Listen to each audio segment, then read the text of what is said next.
Hey, welcome back to another exciting episode of FPL Wiki. Today, I'll be sharing my transfer plans and my team selection for double game week 25. But before we dive in, make sure to like, comment, and subscribe to the channel for weekly FPL content throughout the season. Your support means the world to me and helps keep this channel going strong. Before we preview double game week 25, let's quickly examine our performance in double game week 24 first. Let's get started. I managed to scrape together 108 points, resulting in a small green arrow to 3.7 million. Due to a muscular injury, Mark Flecken was unable to play for Brentford against Spurs at home, and Lucas Fabianski had been replaced by Alphonse Areola. I had no goalie for the 24th game week. The only defender to return to the team was Van Dijk, who preserved a clean sheet during Liverpool's 2-0 victory over Bournemouth at Vitality Stadium. However, in the second match, he gave up 2 goals as Liverpool drew with Everton 2-2 at Goodison Park in the final Merseyside derby. When Chelsea defeated West Ham 2-1 at home, Cole Palmer earned an assist when his deflected cross went in. Mohamed Salah scored 29 points, the 5th highest total in FPL history for a single game week. He assisted and scored 3 goals against Everton and Bournemouth on the road. Well done if any of you triple captained him. I chose the assistant manager's chip instead. Even though Arne Slot received a red card following the game, it has no bearing on us in FPL, therefore, we don't have to waste a transfer by moving him. I received 15 points from him. When Newcastle lost to Fulham 2-1 at home, Alexander Isak blanked. In his last 11 games, that is his second blank. When Forest thrashed Brighton 7-0 at home, Chris Wood scored a hat-trick, proving that the transfer had paid off. After Salah and Holland, he currently ranks 3rd in the league in terms of goals scored. That concludes my double game week 24. Now, let's move on to double game week 25. The team's sole injury concern is Mark Flecken, although Thomas Frank stated that he should be able to play against West Ham at the London Stadium. Ollie Watkins is a desirable option given that Aston Villa will double in game week 25. However, he was substituted at half-time against Wolves in game week 24 due to a groin injury, so if I want him, I will need to sell Isak to make the transfer possible. Isak is up against a leaky City squad, so I'm not sure I'll be sold on him. Right now, Daniel Munoz replacing Lewis Hall is the transfer I'm most inclined to make.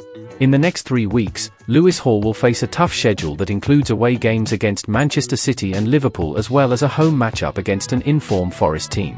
He has given up 7 goals in his last 3 game weeks. Hall is replaced by the in-form Daniel Munoz, who has led defenders with 11 key passes and 4 big chances created in the last 5 game weeks. Munoz has also provided back-to-back assists in the last 2 game weeks.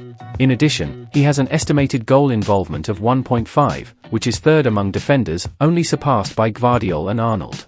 Having said that, the team will be arranged as follows. In goal is Mark Flecken.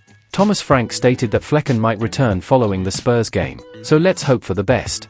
If Flecken is ruled out for game week 25, I will have to suffer a minus for hit to move him on. We have Daniel Munoz, Virgil van Dijk, and Gabriel Magalhaes in defense. Since Virgil van Dijk is the only defender guaranteed to start every game, he is a safe choice for Liverpool's defense.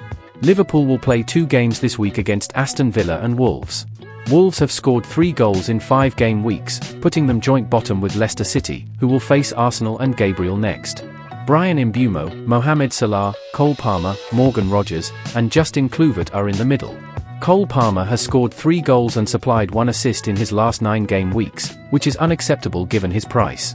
However, his next 2 home games are against Southampton and Leicester City, so I won't sell the Chelsea talisman until at least game week 29, when Chelsea plays Arsenal. In 3 games in all competitions, Morgan Rogers has scored 4 goals. He has 3 goals and 2 assists in his previous 5 Premier League home matches, averaging 7.2 points per game. In week 25, he will play 2 home games against Ipswich Town and Liverpool. In order to make the purchase of Arne Slot possible, I sold Eberechi Eze to Justin Kluivert. In his last 4 game weeks, Justin Kluivert has scored 5 goals and provided 2 assists. Next up for him is Southampton at St Mary's. The front 2 are Chris Wood and Alexander Isak. Isak has averaged 10.4 points per game and scored 8 goals in his last 5 away games. In their last 4 league games at the Etihad, Manchester City has failed to keep a clean sheet. The choice of captain is obvious given Mohamed Salah's form and Liverpool's double game week. If you're enjoying the content, please give this video a thumbs up and share it with your fellow FPL managers. Your support helps us grow and bring you even better content. Let me know in the comments who you are captaining this week and why. I love hearing your thoughts and strategies. follow me on X for updates and live reactions. Thanks for tuning in. If you haven't already, subscribe to FPL Wiki for all the latest FPL tips and tricks.